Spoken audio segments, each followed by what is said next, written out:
Hi friends, అందరూ ఎలా ఉన్నారు? నిన్న కొంత నామినేషన్స్ జరిగిపోయినాయి, కొన్ని ఉన్నాయి ఈరోజు ఎపిసోడ్కి. అయినా అన్అఫిషియల్ ఓటింగ్ ఎలా ఉందంటే, ఎవరు ఫస్ట్లో ఉన్నారు, ఎవరు లాస్ట్లో ఉన్నారు, ఈసారి డేంజర్ జోన్లో ఎవరున్నారు, ఎవరు వెళ్ళబోతున్నారు అనేది, ఎవరికి ఓట్లు షేర్ అవుతున్నాయి అనేది ఈ వీడియోలో చూద్దాం. తర్వాత లైవ్లో ఏం జరుగుతుంది, లైవ్లో చాలా జరిగినాయి. లైవ్లో చాలా బేపచ్చమైన మాటలు జరిగినాయి. రాత్రి ఎన్ని మాటలు జరిగినాయి అంటే, తనూజ వెళ్ళి ఇమ్మానుల దగ్గరికి వెళ్ళి, నేను అంత బాండింగ్ ఏర్పాటు చేసుకుంటున్నానా, నేను వాడికి చెప్తున్నా కానీ వాడు నా దగ్గరికే వస్తున్నాడు. కొన్నిసార్లు మాధురితో చెప్తుంది కళ్యాణ్ గురించి. ఇంకొకసార్లు కూర్చున్నప్పుడు ఒక గేమ్ ఆడుతున్నాము, ఆ గేమ్లో నీకు వైఫ్ మెటీరియల్ ఎవరంటే తనుజ లాగా ఉండాలని చూపించాడు, క్రష్ ఎవరంటే తనుజ అన్నాడు. దాన్ని బట్టి అందరూ మేము ఎప్పుడు కనపడినా ఎప్పుడు చూసి కూర్చున్నా ఓ అంటున్నారు. నేను సార్లు చెప్పిన నా మాట అంటలేదు, నాకు అసలు అది వద్దనే వద్దు, అతనికి ఉండట్టే నాకు కూడా ఉంటాయి కదా కోరికలు అని అంటే, డెమోన్ వచ్చి ఏమన్నాడంటే, బాండింగ్ ఏర్పడినాక అంటే పో, ఇది అతనితో మాట్లాడాలి వద్దని, నేను మాట్లాడటం కూడా మానేయాలని డెమోన్ అన్నది. మాధురి గారు ఏమన్నారంటే, వద్దన్నప్పుడు కట్ చేయి వెళ్ళిపో అన్నది. డెమోన్ వెళ్ళిపోయాడు అక్కడి నుంచి. అసలు కళ్యాణ్ తనుజ ఇంత డీప్ అవడానికి వీళ్ళే కారణం. శ్రీజ, ప్రియ, రీతు, డెమోన్ వీళ్ళే మెయిన్. రీతు నువ్వంటే అట్ట క్రష్ అంట, నువ్వంటే ఎట క్రష్ అంట, నువ్వంటే ఇష్టం అంట, నువ్వంటే కేరింగ్ అంట, ఈ మాటలన్నీ చెప్పి తనుజని పెద్దగా తీసుకెళ్ళటం అక్కడికి. ఇంతకుముందు కూడా ఒకసారి చెప్పింది నామినేషన్ టైంలో కూడా, నేను తమ్ముడని పిలుస్తాను, నువ్వు దూరం ఉండు నాకు అని కూడా చెప్పింది. వినిపించుకోకుండా మళ్ళీ అదే చేస్తున్నాడు. చూడటం, దీర్ఘంగా చూడటం. ఆడ వెయిట్ లిఫ్టింగ్ గేమ్లో కూడా మొహాన్ని చెప్పేసి, నువ్వు నా ఫేస్ ఏం చూస్తావు, గేమ్ మీద కాన్సన్ట్రేట్ చేయని. ఎక్కడ కూర్చున్నా కానీ తనుజని దీర్ఘంగా చూస్తాడంట. అది ఏం చేస్తున్నాడు నాకు అర్థం కావట్లేదు. దీర్ఘంగా చూస్తాడంట, అట్లాగే చూస్తాడంట. దానికి కంఫర్టబుల్గా లేదు, అన్కంఫర్టబుల్ ఫీల్ అవుతుందని కూడా చెప్పింది. చెప్పినప్పుడు ఏమన్నా కానీ అతను అంతగా డీప్ అవడానికి తనుజే కారణం. అంత చనువింది ఎవరు ముందుకు రారు కదా, తన చనువు ముందు ఇచ్చింది.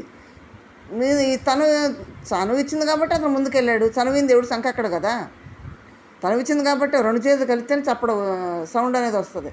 అలాగే ఈ అమ్మాయి చనువిపోతే అతను అంత డీప్ అవ్వడు. ఇద్దరి దగ్గర తప్పు ఉంది. ఇప్పుడేదో వాళ్ళు చెప్పారని నేను మంచిదాన్ని అతను చెప్పావు, లిమిట్లో లేవు కదా. చెప్పి లిమిట్లో లేకుండా అతని దగ్గర కూర్చోవటం, అతన్నే చూడటం, ఇవన్నీ కరెక్ట్ కాదు. ఇష్టం లేనప్పుడు పక్క దొరకాలి అంతే. ఇప్పుడు బండి గారిని సార్ అంటుంది, బండి గారికి హై కాంటాక్ట్ కూడా అట్లా చెయ్యి, అవసరం పలకరించి లేకపోతే ఇదంతా చెయ్యి. అట్లా చేయకుండా నేను ఎట్లా అంటే తనుజ మైదానాలు చెప్తుంది, కళ్యాణ్ బ్లేమ్ అన్నట్టు. ఇద్దరి దగ్గర ఉంది తప్పు, ఇద్దరు తప్పే. మరి వాళ్ళ ఫ్యాన్స్ ఏమనుకుంటారు తెలియదు కానీ, ఎవరో ఇద్దరు ఇద్దరు చేతులు కలవంది సప్పుడు రాదు.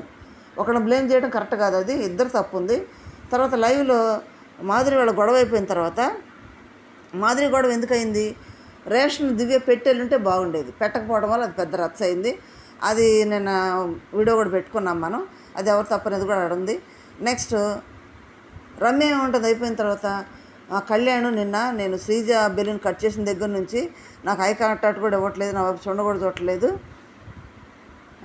నేను వచ్చి కూర్చుంటే తనుజమ్మ చేతులేసి అలా చేస్తున్నాడు, నాకు నచ్చలేదు. అదే నా మీద వేస్తేనా నేను మొహం పగలగొట్టేదాన్ని, కింద వేసి తొక్కేదాన్ని అని రమ్య అంటుంది. అంత పెద్ద పాటలు ఎందుకు వచ్చిరాక తనకి అవసరం లేదు కదా. తనుజ చెప్పి చేసి సరిపోద్ది కానీ అంత పెద్ద మాటలు అవసరం లేదు కదా. కింద వేసి తొక్కుతా, చెమ్మలు పగలగొడతా, ఇవన్నీ లైవ్లో మాట్లాడుకుంటున్నారు వీళ్ళు. చాలా బేపచ్చంగా మాట్లాడుకుంటున్నారు లైవ్లో. ఇంకా చాలా విషయాలు నామినేషన్లకు తర్వాత చెప్తాను, నేను వీడియోలు చేస్తాను చూడండి. ఎంత బేపచ్చని మాటలంటే, వీళ్ళందరూ ఎందుకు శ్రీజని బయటికి పంపించేశారంటే, టఫ్ క్యాండిడేట్ని బయటికి పంపించాలని వీళ్ళు డిసైడ్ చేసుకున్నారు. టఫ్ క్యాండిడేట్ని నామినేషన్ దాంట్లో కూడా బాల్ తెచ్చిస్తాను రాముని సుమన్ శెట్టి గారిని ఎవరు నామినేట్ చేస్తాను, గౌరవ్ అడిగితే రాముని చేస్తానంట. రాముని వద్దు అంటే గౌరవ్కి రాముతో బాండింగ్ ఏర్పడింది, అందుకని రాముని నామినేట్ చేయకూడదంట. మళ్ళీ అక్కడ మాధురి గారు ఏమంటారు, సుమన్ దగ్గరికి వెళ్ళి నేను బాల్ ఇస్తాను, ఎవరు నామినేట్ చేస్తాను, రీతుని చేస్తానంటే రీతుని చేయొద్దు అంటే వాడికి ఇష్టమైన వాడిని చేయకూడదు. మిగతా టఫ్ అంట. తనుజ, దివ్య, భరణి, డెమాన్, నెక్స్ట్ ఇంకెవరు రాము, వీళ్ళు 5 నామినేషన్లు రావాలని వాళ్ళు ఫిక్స్ అయిపోయారు. వాళ్ళకంటే వీళ్ళు టఫ్ అంట. ఈ టఫ్ క్యాండిడేట్స్ని బయట వేయాలని ఫిక్స్ అయిపోయారు వాళ్ళు. అందరూ మాట్లాడుకొని నామినేషన్లో ఆయన చేశారు. అదేందనేది మనం మాట్లాడుకుందాం. లైవ్లో మాత్రం వాళ్ళు ఎన్ని చెప్పినా కానీ, నిన్న ఎపిసోడ్ టీవీలో కూడా లైవ్లో బర్నీ గారికి చాలాసేపు చెప్పారు. నిఖిల్ కానీ, రమ్య కానీ, ఆయుష కానీ చెప్పినా కానీ ఆయన ప్రదాకా నేను ఆటలో బెస్ట్ ఇచ్చాను, నేను ఆటలో ముందుకెళ్ళాను ఇదే అంటున్నాడు కానీ వేరే విషయాలే రావట్లేదు అక్కడ. వేరే మాటలే రావట్లేదు. తనుజ కట్ చేసుకో తనుజ పలకట్లేదు, కట్ అయింది. మరి దివ్య దగ్గర ఎందుకు కట్ చేసుకోలేకపోతున్నాడు? ఒక మనిషి బాధలు ఉన్నప్పుడు ఒక మనిషి వచ్చి చేయంది ఇస్తే ఆ మనిషి పక్క ఉంటారా లేదా అంటున్నాడు. అంటే దివ్యను వదులుకోడు, ఆట పోయినా పర్లేదు. ఆ తెల్లారి దివ్య ఏమంటుంది, నువ్వు నాకు ఐ కాంటాక్ట్ ఇవ్వలేదు, నాతో మాట్లాడలేదు, ఏమైంది నీకు అని అడుగుతుంది. నేను ఫేక్ అంట, అందరు నన్ను ఫేక్ అంటున్నారు, తనుజాకి నీ గొడవ పెడుతున్నానంట, నేను మీ ఇద్దరిని ఎడగొట్టానంటే వాస్తవం, అది ఇద్దరిని ఎడగొట్టింది. మరి అంతకుముందు బాగున్నారు కదా, దివ్య వచ్చినాక వాళ్ళు విడిపోయారు. మాట్లాడితే తనుజ మీద సాడీలు చెప్పడం, బాగా కళ్యాణ్ మీద సాడీలు చెప్పడం, శ్రీజ మీద సాడీలు చెప్పడం, ఇదే పని ఆ పిల్ల దివ్య చేసే పని. నిన్న చిన్న పెద్ద తేడా లేకుండా ఎంత లెక్క లేకుండా మాట్లాడుతుంది. బండి గారిని తెచ్చికొట్టింది, మాధురి గారిని తెచ్చికొట్టింది. హలో అంటే తప్పే ఉంది? జాగ్రత్తగా మాట్లాడండి, కరెక్ట్గా మాట్లాడండి, సరిగా మాట్లాడండి. ఏంది ఆ మాటలు? నోటికి ఎదుస్తానే వస్తుంది. అక్కడేమో భరణి గారిని వదలలేదు, భరణి గారిని గేమ్ని సంక్రాంతిస్తుంది అక్కడ దివ్య. మరి భరణి గారి ఫ్యాన్స్ చూసుకోండి, దివ్య వల్ల భరణి గారి ఆటకు పాడవుతుందా, భరణి గారి వల్ల దివ్య ఆట పాడవుతుంది అనేది చిన్న కామెంట్ చేయండి. లైవ్లో చాలా బేపత్సాలు జరుగుతున్నాయి, మనం చూడలేము ఇవన్నీ కూడా. ఇప్పుడు ఇమ్మానేలు నిన్న నామినేషన్లో పడ్డ దెబ్బకి తేరుకోలేదు ఇమ్మానేలు వాళ్ళు, తనుజ ఇమ్మానేలు. నేను అంత బాండింగ్ పెట్టుకున్నాను అడుగుద్ది ఏంది? బాండింగ్ ఉందిగా అక్కడ కనపడుతుంది కదా అందరికీ. పెట్టుకున్నాను అడిగితే ఎట్లా? అది కట్ చేసుకొని ముందుకెళ్ళాలి. భరణితో కట్ చేసుకున్నట్టే కళ్యాణ్తో కూడా కట్ చేసుకోవాలి. కట్ చేసుకొని ముందుకెళ్తేనే సరిపోయిద్ది. శ్రీజ వెళ్ళిపోయి కళ్యాణ్ డల్గుంటే తనుజ వెళ్ళి ఓదారుస్తుంది. అవసరం లేదు అవన్నీ. ఇప్పుడు డెమాన్ వాళ్ళు బెస్ట్ ఫ్రెండ్స్, డెమాన్ సైలెంట్గా ఉండలా, పక్కకి వెళ్ళిపోవాలా? మళ్ళీ రీతు వెళ్ళి నేను ఏం చేశాను నాకు అందరు చెప్పారు అని అంటే, రీతుకి చాలామంది చెప్పారు. నాకు సార్ నేను వీడియో చూపించి కూడా తనుజాకు కూడా చెప్పాడు. చెప్పిన వాళ్ళు వినిపించుకోవట్లేదు. వాళ్ళు బాండింగ్లో అట్లా నడిపిస్తున్నారు వాళ్ళు. పైగా ఏదైనా బయట నుంచి ఎవరైనా చెప్తే మేము చేస్తామని మాట్లాడుకుంటూ బాధపడుతూ ఉంటారు. అవన్నీ కూడా కట్ చేసుకొని ముందుకెళ్తే వాళ్ళ గేమ్ ముందుకెళ్తుంది, వాళ్ళు టఫ్ క్యాండిడేట్లు అవుతారు, టాప్ 5 ఉండే ఛాన్స్ ఉంటుంది. ఎందుకంటే వచ్చిన వైల్డ్ కార్డ్స్ మామూలుగా లేరు వాళ్ళు, మొత్తం ఆట చూసి వచ్చారు బయట, పిన్ టు పిన్ అక్కడ అబ్జర్వ్ చేస్తున్నారు వాళ్ళు. కాబట్టి కొంచెం జాగ్రత్తగా ఉండి ఆడుకుంటే టాప్ 5 దాకా ఉంటారు, తనుజైనా రీతు అయినా డెమోన్ అయినా వీళ్ళైనా. Okay friends, మీరేమనుకుంటారు? వీళ్ళు బాండ్స్ కట్ చేసుకుంటే ఆట ముందుకు వెళ్ళిద్దా లేదా? ఇప్పుడు తనుజ భరణి గారు కట్ అయింది, కళ్యాణ్ తనుజ బాండ్ కట్ చేయాలా వద్దా చెప్పండి. మీరు కామెంట్ చేయండి, లైక్ చేయండి, షేర్ చేయండి, సబ్స్క్రైబ్ చేయండి. Thank you. ఫస్ట్ తనుజ ఉంది. తనుజకి ఫ్యాన్ బేసే కాకుండా ఆల్రెడీ కొంచెం వాళ్ళు వచ్చి తనుజని టార్గెట్ చేయడం ఒకటి. రెండోది భరణి గారు నామినేషన్లో ఉన్నాడు, కళ్యాణ్ నామినేషన్ లేడు. ఒకవేళ వీళ్ళిద్దరు బాండింగ్ ఇష్టపడేవాళ్ళు కళ్యాణ్ ఫ్యాన్స్, ఆ ఓటింగ్ కూడా తనుజకి షేర్ అవుతాయి. దాన్ని బట్టి తనుజకి బాగా ఓటింగ్ పడుతుంది. సెకండ్ వచ్చి భరణి గారు ఉన్నారు. భరణి గారు ఆట దివి వల్ల చాలా పాడవుతుంది. భరణి గారు ఏమనుకుంటున్నారంటే, తన ఆలోచన నేను అనుకున్నది ఏంటంటే, తనకు ఎవరైనా ఎక్కువగా మాట్లాడతారు, తను ఎదిరిస్తారు అన్న క్యాండిడేట్ని సైలెంట్గా వాళ్ళని బొజ్జగించి బాండింగ్ ముసుగులో ఉంచుతున్నారేమో నేను అనుకుంటున్నాను. అలా ఉంచడం వల్ల తన గేమే పాడవుతుంది. నామినేషన్ చేయాలంటే వాడు నామినేషన్ చేయలేడు, అందరికి వాగ్దానాలు ఇస్తున్నాడు. అది ఎఫెక్ట్ అయ్యి నామినేషన్లో కూడా కొంత ఎఫెక్ట్ అయింది. అది కూడా వచ్చిన వైల్డ్ కార్డ్స్ కూడా అది అంటున్నారు. మరి భరణి గారు ఆ ముసుగు తీసేస్తాడా లేదా, భరణి గారి ప్లాన్ బెడ్స్ కొడుతుందా అనేది చూడాలి మనం. దివ్య వల్ల అయితే మాత్రం భరణి గారి గేమ్ పూర్తిగా డ్యామేజ్ అయిపోయింది. దివ్య మామూలుగా టార్చర్ పెడతాం లేదు. అది నెక్స్ట్ లైవ్ అప్డేట్స్ కూడా చెప్తాను, దాంట్లో చెప్తాను. సెకండ్ పొజిషన్లో భరణి గారు ఉన్నారు.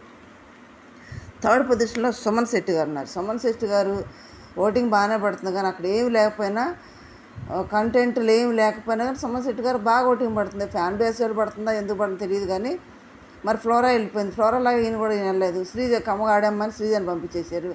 శ్రీజ వస్తే బాగుండిద్దని నేను అనుకుంటున్నాను. ఎందుకంటే మార్చుకుంది ఆట, తన మాట తీరంతా కూడా మార్చుకొని ఆటలో పడి మూవ్ అవుతున్న టైంలో తను తీసేశారు బయటికి. తన నుండి సుమన్ శెట్టి వెళ్తే కొంచెం టఫ్ క్యాండిడేట్ అయ్యేది. సుమన్ శెట్టిని ఎందుకు పెట్టారంటే మనకు టఫ్గా ఉండకూడదు అన్నట్టు పెట్టుకున్నారు, వాళ్ళ ఆలోచన అదే. ఇక్కడ సుమన్ గారికి కూడా థర్డ్ పొజిషన్లో ఉన్నారు. ఫోర్త్ పొజిషన్ వచ్చేటప్పటికి రాము ఉన్నాడు. ఫోర్త్ పొజిషన్లో రాము కొంచెం ఒకటి బాగా పర్లేదు, బాగానే పడుతుంది. ఎందుకంటే మళ్ళీ అక్కడ భరణి గారు ఎట్లా చెప్తే అట్లా చేశాడు, అది నామినేషన్ ఎఫెక్ట్ అయింది, ఖచ్చితంగా చేశాడు. ఎందుకంటే అక్కడ సంజన గారికి బ్రీతింగ్ ప్రాబ్లం వచ్చి బాగాలేదు, కొద్దిసేపు పడుకొని వెళ్తానంటే కూడా ఊరుకోకుండా భరణి గారికి భుజం బాగలేదు, ఎంతమంది భరణి గారు ఇక్కడ బాగుండడానికి అవకాశం ఇస్తారంటే అందరూ చేతులు ఎత్తారు. అలాగే ఇక్కడ సంజనాకు కూడా బాగాలేదండి, కొద్దిసేపు ఉంటుందంట, ఓకే అని అందరిని అడగొచ్చు కదా. అడగకుండా వెంటనే బాణి గారు నీకు ఎఫెక్ట్ చూసుకో అంటే ఏమనుకుంటాడు, అమ్మో ఉంచితే ఏమన్నా ఇద్దాము అనుకొని వెళ్ళమన్నాడు కదా, అందుకని టక్కన వెళ్ళిపోమన్నాడు. ఇప్పుడు బాణి గారు ఇన్ఫ్లుయెన్స్ చేసినట్టే ఉంది కదా, అక్కడ మ్యానిపులేట్ చేసినట్టే ఉంది కదా రాముని. రాము దాంట్లో రాంగ్ స్టెప్ వేసాడు. ఆయన ఓటింగ్ పడుతుంది 4th పొజిషన్లో. ఫస్ట్ డే కాబట్టి ఎపిసోడ్ మొత్తం అయిపోతే నామినేషన్లు అప్పుడు తారుమారుతాయి, చూడాలి. 5th పొజిషన్ వచ్చేటప్పటికి డెమాన్ ఉన్నాడు. డెమాన్కి నేను వాళ్ళు అంతగా చెప్తున్నారు రీతును వదలమని. రీతును వదిలితేనే తన ఆట బాగుంటుంది. రమ్య అయితే మొహం మీద చెప్పేస్తాను నీకు బుర్రలేదని. నీకు బుర్రలేదు, నువ్వు ఆటలేదు అంది. పక్కకు తీసుకెళ్ళి కూడా చెప్పింది. అయినా కానీ వింటలేదు. ఎందుకు బుర్రలేదు అన్నావనంటే, నువ్వు ఆ అమ్మాయి నిన్ను మైండ్ గేమ్ తోటి ఆడుకుంటుంది, నీ వల్ల ఆ పిల్ల సర్వే అవుతుంది, నీ ఆట పాడవుతుంది, నువ్వు చూసుకొని క్లియర్గా చెప్పింది. అయినా వినిపించుకోవట్లేదు డెమాన్. వినిపించుకోకుండా ఏం మాట్లాడుతాను లైవ్లో, నేను తర్వాత చెప్తాను. లైవ్లోకి వెళ్ళి ఏమంటున్నాడు, రీతు ఇమానుల దగ్గరికి వెళ్ళి రీతు టాప్ 5 దాకా ఉండాలంటే ఏం మార్చుకోవాలని ఇమానులు అడుగుతున్నాడు. నేను టాప్ 5 దాకా ఉండాలంటే ఏం చేయాలని అడగాలి కానీ డెమాను రీతు గురించి అడుగుతున్నాడు. దానికి అక్కడ ఏమంటుంది, ఎందుకు వచ్చాడు, బాండింగ్ పెట్టుకోనికి వచ్చాడు. శ్రీజ ఏమంటుంది, అతను బాండింగ్ పెట్టుకోవడానికే వచ్చాడంట, ట్రాక్ పెట్టుకోవడానికే వచ్చాడంట, రీతు కూడా అందుకే వచ్చిందంట అని క్లియర్గా చెప్తుంది. ఈ బాండింగ్లు పెట్టుకుంటే ఆడియన్స్ నచ్చాలి కదా. అసలు ఇమ్మాని కోపం వచ్చిందేమో, కింద మీద పై చూసాడు, ఏమనుకున్నాడు మరి ఇమ్మాని, అదే అడిగేది. డెమాన్ మారడం. లాస్ట్లో దివ్య ఉంది. ఈ దివ్య వల్ల బాణి ఆట పాడవుతుంది. దివ్య అందరిని మ్యానిపులేట్ చేస్తుంది. నిన్న దివ్య మాదిరి వాళ్ళ గొడవ కారణం కూడా దివ్యనే. రేషన్ పెట్టకుండా అక్కడ పెద్ద గొడవ క్రియేట్ చేసింది. దానికి రీతు నామినేట్ చేసింది ఈ రీజన్ తోటి దివ్యని. మరి దివ్య ఇంత చేస్తుంది, బయట ఆడ చూసి వచ్చి ఎవరిని పట్టుకుంటే కొన్నాళ్ళు సర్వే అవ్వచ్చు అనేది ఆలోచనతో ఇది ముందు కొనసాగిస్తున్నట్టుంది. మరి అది కూడా మరి ఆడియన్స్ నచ్చిందో లేదో. దివ్య అయితే ఇప్పుడు లాస్ట్లో ఉంది. వెళ్ళేది ఎవరంటే ఇదే కొనసాగితే రాము, డెమాన్, దివ్య వీళ్ళ ముగ్గురులోనే వెళ్తారు. పైన ముగ్గురు సేఫ్. ఎవరు, తనుజ, భరణి గారు, సుమన్ గారు సేఫ్. దివ్య, రాము, డెమాన్ ఈ ముగ్గురు డేంజర్ జోన్లో ఉన్నారు. మరి మీ ఇష్టమైన కంటెస్టెంట్లు ఎవరో కాపాడుకోండి. ఎందుకంటే ఎవరు వెళ్తున్నారో ఎవరున్నారో చెప్పలేకపోతున్నాం. శ్రీజ వెళ్ళిపోయింది, చాలా బాధపడ్డాం. ఎందుకంటే మాట మార్చుకున్న పిల్ల కాబట్టి.